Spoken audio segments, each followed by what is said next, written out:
Hey everybody, what's up? It's Sarah and welcome back to my channel.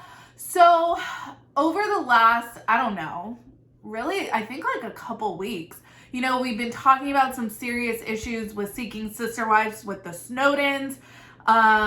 We had that leaked phone call with Ed, and I have some more things to discuss regarding Ed and the campaign to cancel him, which I'm totally supportive of, by the way. I don't know how successful it's going to be because, TLC. But I thought, let's take a break from the downers and let's talk about a new season of Love After Lockup. It is premiering June 18th on WeTV, of course.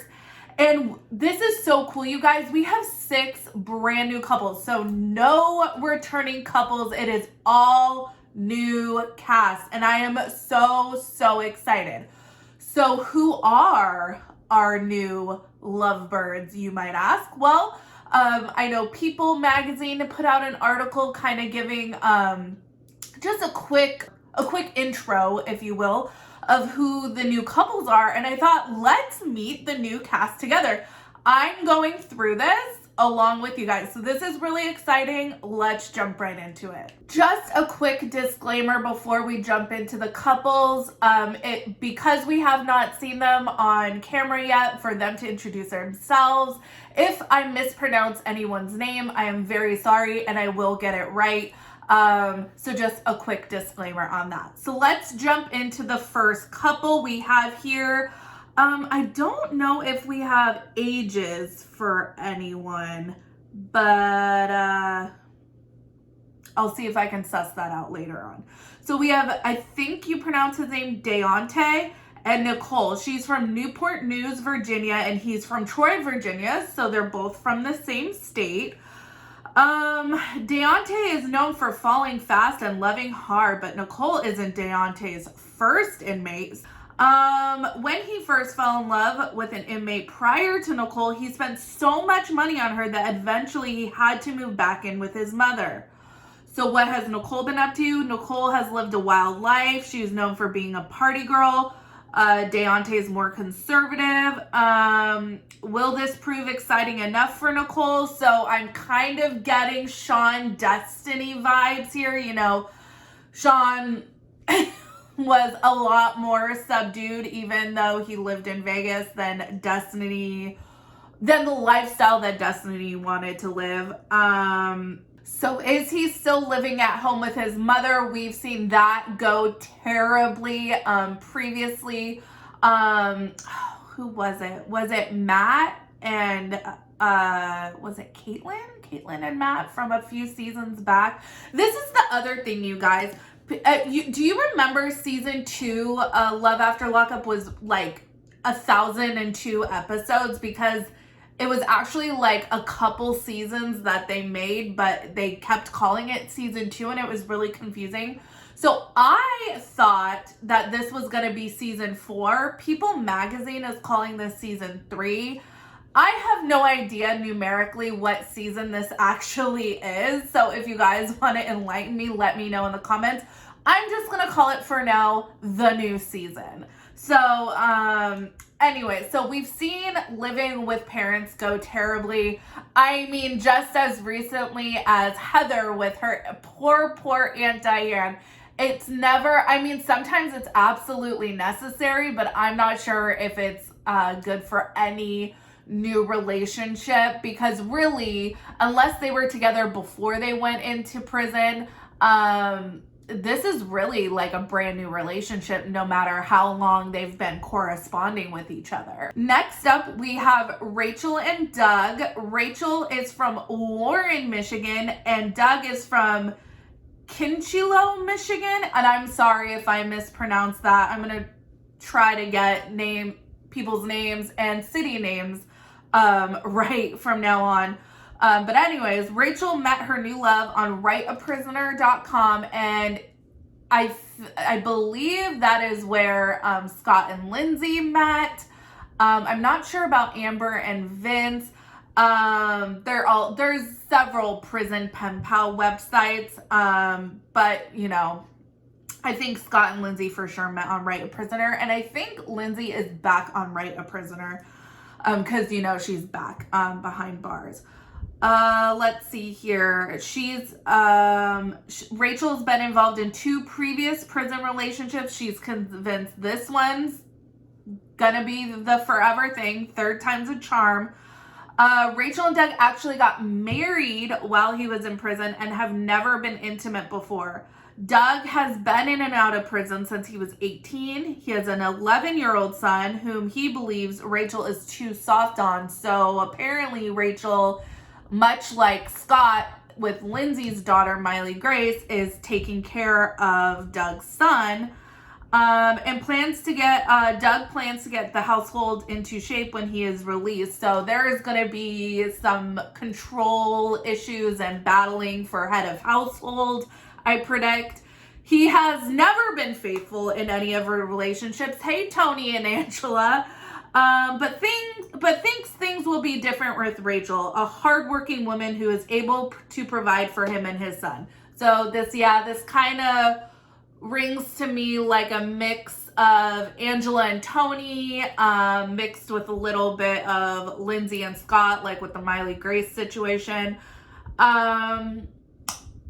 Chaos, drama, I'm sure will ensue. I am super excited about this next one, you guys. So we have Courtney and Josh. Courtney is from New Vienna, Ohio, and Josh is from Toledo, Ohio. Courtney fell madly in love with inmate Josh during her time as a corrections lieutenant. Hello, Dana Mora, Prison Break. If you guys are true crime junkies, look that one up. It was about this woman who was a CO, and she got totally manipulated by 2 inmates, and they ended up breaking out of prison. Now they're all behind bars again. Just not a good look. So anyways, so Courtney fell madly in love with inmate Josh during her time as a corrections lieutenant. Their relationship was discovered. Courtney was fired, ultimately sent to jail, and is currently still on probation. However, this allowed her to pursue the relationship with further, and so she must have done something illegal. Because I mean, having the relationship obviously would be grounds for firing, but to actually be put in prison herself, holy moly, or jail. I know that there's a difference between jail and prison. I learned my lesson. The couple were married by proxy, and neither were present for the wedding, but did they really know what they were getting themselves into when saying I do? I'm so excited for this one. Okay, next we have Brittany and Ray. Brittany is from Spring, Texas, and that's a lovely name for a town. And Ray is from Beaumont, Texas. So Brittany comes from an accomplished family that has the same expectations for her future partner. So we're gonna see a clash of family. Brittany's current relationship could topple it all. She's dating an inmate she met on Facebook. Ray has had a really hard life. His mother died, and that sent him spiraling into trouble. That's really sad. Ultimately, Ray landed in prison for selling drugs. Brittany is desperate to get married at 32, feels her chance at having a family is slipping away. As a 33-year-old, I hardly think that my life is mostly over at this point. And it's so sad that, especially with women, you're focused on having to accomplish a certain amount of things by a certain age, because obviously biologically, as far as having children go, it does get harder the older you get, but you're by no means past your prime, Brittany, by no means. So anyways, can Brittany get her mother to approve, or will this couple move forward without her mother's blessing? Methinks she probably already doesn't have her mother's blessing. This kind of reminds me of Quaylin and Chevelle. Both of their families did not want them being together. And actually, I kind of understood both families' reticence about the chosen partner. Like, you know, Quaylen's family wanted him to go down to Texas and not be, I think it was in Missouri, where he had gotten into trouble before. And I totally understood that.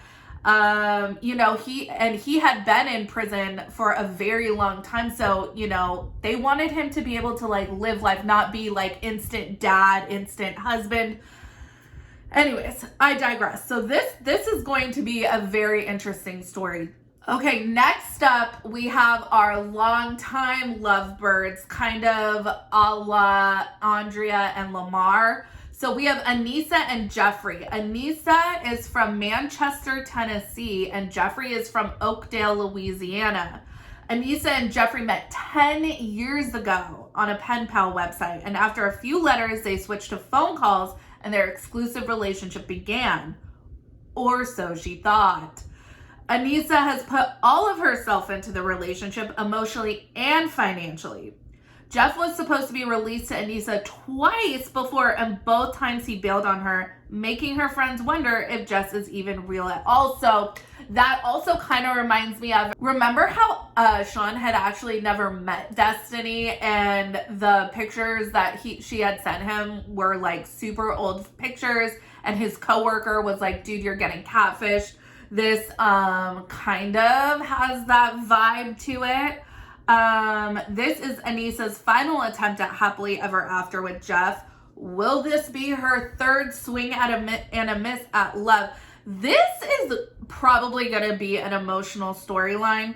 I could be totally wrong, by the way, on all of these, but I think that there's going to be a lot of emotion in this, because 10 years is such a long time. I'm not sure if he, you know, we have seen storylines before on the show that have just gone nowhere. Like Tyrese and Shonda, that storyline, besides him picking her up and her getting on a bus, that was it. That was it for that storyline. So I know it's possible that this could definitely not lead to anything, but oh man, I hope after 10 years, I really hope something happens. Okay, and finally we have Stan and Lisa. Stan is from St. Louis, Missouri, and again, I am going to butcher the name of this city. It's Chillicothe, Missouri, I think. This is kind of a Marrying Millions crossover, potentially. Stan is a retired millionaire who's full of life, People magazine says. After his wife died in 2012, that's really sad. He did what any wealthy man in his position might do: find a young, attractive woman to date. Duh! Stan and Lisa met in 2017 on a dating site. The site was called Seeking Arrangements, and only met in person once before Lisa got locked up. So they actually met prior to her going, to her being incarcerated. After about a year and a half, with her still incarcerated, they reconnected. So I guess they lost touch after that, and they fell in love all over again. So those are the 6 couples of this, I'm calling it, new season of Love After Lockup, because we don't know if it's season 3 or season 4 or what the fuck WeTV is considering this. But I will just say that I am so excited that I thought for sure probably Sean would be back, because he is, well, last we heard of him, he was dating someone who had just been released from the justice system as well. So I thought we probably would have them back. Wasn't sure if we were going to have any returning couples. But I'm just so glad it's all new couples. I hope Life After Lockup, the next season, gets revamped as well, because I'm just kind of, I want to focus more on like the current couples. And, you know, the couples that we've seen like season after season after season, I feel like we're just kind of getting sick of. But you guys let me know what you think about that. What do you guys think of this new cast? Who are you most excited to watch? For me, you guys, I'm so interested in this correction officer love story. I will link an article about the Dannemora prison break, because it is wild, and it's, you know, if you're a true crime aficionado, you probably have already heard about it. But if you guys want to read more about it, I'm super interested. So anyways, sorry, tangent. I'll link that in the description of this video. I'll also obviously link this People Magazine article. I wonder what she did. I mean, I'm sure it was bringing contraband into the prison or something along those lines. But it led to some sort of significant, I don't know how long, but some sort of significant jail time to where they're both incarcerated at the moment. That is wild. That is the story I am most interested in.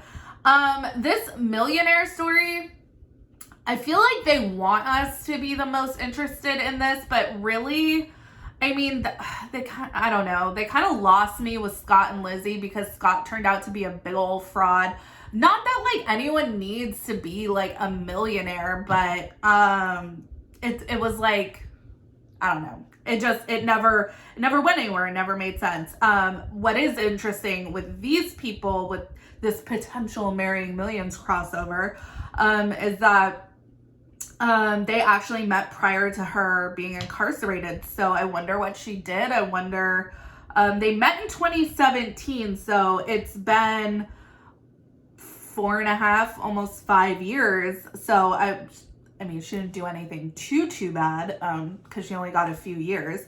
So anyways, we'll see. You guys, let me know who you're most excited about.